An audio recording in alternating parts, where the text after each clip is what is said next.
টেলিযোগাযোগ খাতে ক্রমশ এগিয়ে যাচ্ছে বাংলাদেশ। প্রতিনিয়ত বাড়ছে বিনিয়োগ, বাড়ছে ইন্টারনেট ও স্মার্টফোনের ব্যবহার, হাতছানি দিচ্ছে আগামীর প্রযুক্তি।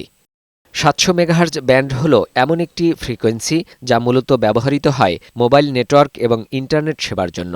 বিশেষ করে চতুর্থ প্রজন্মের 4G এবং পঞ্চম প্রজন্মের 5G মোবাইল সেবার ক্ষেত্রে এটি গুরুত্বপূর্ণ তরঙ্গ। ডাটা প্রযুক্তির এই যুগে প্রতিনিয়ত বাড়ছে গ্রাহকের চাহিদা, আর এই চাহিদার নিরিখে মোবাইল অপারেটরদের প্রয়োজন ৭০০ মেগাহার্জ ব্যান্ডের নেটওয়ার্ক সম্প্রসারণ। এই তরঙ্গ প্রাপ্তির জন্য প্রাথমিক প্রক্রিয়া হল নিলাম আয়োজন। ফলে একদিকে যেমন গ্রাহকের কাঙ্ক্ষিত সেবার চাহিদা পূরণ হবে, অন্যদিকে বাড়বে সরকারের রাজস্ব। ৭০০ মেগাহার্টজের একটা তরঙ্গ, যেটা কিনা কাভারেজ লেয়ারের জন্য খুবই গুরুত্বপূর্ণ একটা তরঙ্গ। সো এইটা আসলে বহু বছর যাবতই বিটিআরসি অন্য একটা অপারেটরকে, একটা আইএসপিকে দেওয়ার কারণে যে ঘটনাটা ঘটে, যে এই কাভারেজ লেয়ারের এই গুরুত্বপূর্ণ তরঙ্গটা আসলে এমএনওরা কখনোই বরাদ্দ পায়নি।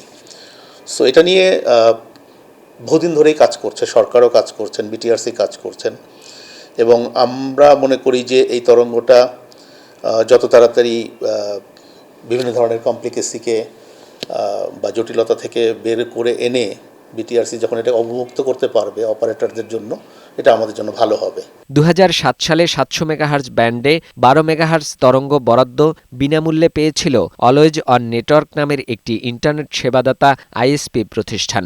একই বছরের শেষ দিকে আন্তর্জাতিক টেলিযোগাযোগ ইউনিয়ন ITU এই ব্যান্ডকে শুধু সেলুলার মোবাইল কমিউনিকেশনের জন্য IMT হিসেবে চিহ্নিত করে। এই বিষয়টি বিবেচনায় প্রতিষ্ঠানটিকে বিকল্প ব্যান্ডে তরঙ্গ বরাদ্দের প্রস্তাবনা প্রদান করা হলেও তা অমান্য করে প্রতিষ্ঠানটি।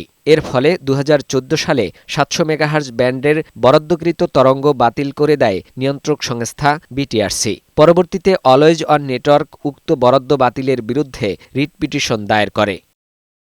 টেলিকম প্রযুক্তির মতো অত্যন্ত জটিল কারিগরি বিষয়টি আইনজীবী আদালতকে বোঝাতে সক্ষম না হওয়ায় ২০২৩ সালে বিটিআরসি ওই মামলায় হেরে যায়। বর্তমানে বিষয়টি সর্বোচ্চ আদালতে আপিল শুনানির অপেক্ষায়। তবে আইনি জটিলতা কাটিয়ে গ্রাহকের কাঙ্ক্ষিত ইন্টারনেট সেবা প্রদানে আশাবাদী বিটিআরসির চেয়ারম্যান। আমাদের তরঙ্গ ব্যবস্থাপনার একটা রোডম্যাপ প্রণয়ন করে আমরা দিতে পেরেছি। মোবাইল নেটওয়ার্ক প্রথমে স্থাপন করা হয়, এই যে টাওয়ারগুলি ডিজাইন করা হয়, এটা করা হয়েছিল কিন্তু 2Gর জন্য। পরবর্তী সময় 3G 4G যখন আসে, তখন মূলত এই টাওয়ারগুলোকেই ব্যবহার করা হয়েছে 4G ইকুইপমেন্ট করার জন্য। কিন্তু খেয়াল করে দেখবেন, 2Gর যে তরঙ্গ আমরা ব্যবহার করি, এই তরঙ্গের রেঞ্জ অনেক লম্বা। 4Gটাতে যে ব্যবহার করি, যেহেতু অনেক ব্যান্ডউইথ হাই লাগে, এর রেঞ্জ হচ্ছে কম।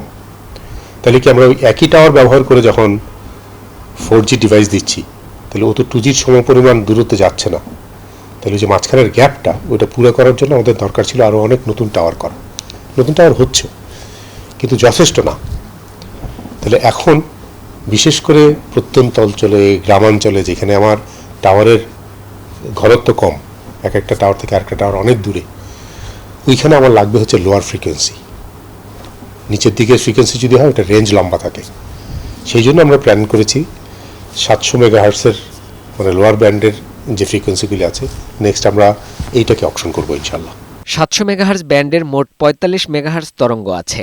অলওয়েজ অন নেটওয়ার্কের অনুকূলে ভিন্ন ভিন্ন স্লটে তরঙ্গ বরাদ্দ থাকায় একদিকে যেমন তৈরি হচ্ছে কারিগরি জটিলতা, অন্যদিকে আইনি মারপ্যাচে বিলম্বিত হচ্ছে তরঙ্গ বরাদ্দ কার্যক্রম। এতে প্রায় ১২,০০০ কোটি টাকার বেশি রাজস্ব বঞ্চিত হচ্ছে সরকার। মামলার তালিকায় বারবার উঠলেও শুনানি হয়নি আজও। দফায় দফায় মামলার তারিখ পিছিয়ে নিতে সক্ষম হয়েছে আইএসপি প্রতিষ্ঠানটি। জনগুরুত্বপূর্ণ এ বিষয়টি বিবেচনায় নিয়ে দ্রুত আইনি জটিলতা দূর করা হবে এমন প্রত্যাশা সংশ্লিষ্টদের।